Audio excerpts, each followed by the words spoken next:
Bugun biz O'zbekiston davlat bayrog'i qabul qilingan kunni nishonlamoqdamiz. Shu munosabat bilan Markaziy Osiyoning boshqa davlatlari bayroqlari ortidagi tarixga nazar tashlash qiziq. O'zbekiston bayrog'i 1991-yil 18-noyabrda qabul qilingan.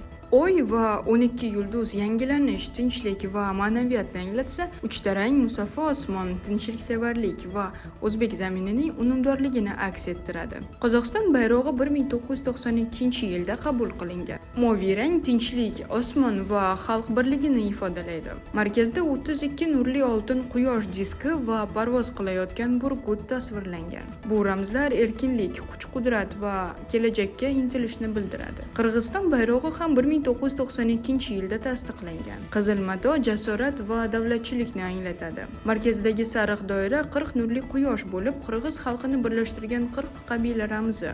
Quyosh ichida tunduq, o'tovning tepasi, uy va birlik belgisini tasvirlagan. Tojikiston bayrog'i 1992-yilda qabul qilingan. Oq yo'l poklik va e'tiqodni, yashil yo'l esa hayotni va qizil yo'l davlatchilik jasoratni anglatadi. Markazda toj va 7 yulduz, qadr-qimmat va milliy birlik ramzi joylashgan. Turkmaniston bayrog'i 1992-yilda qabul qilingan va keyinchalik takomillashtirilgan.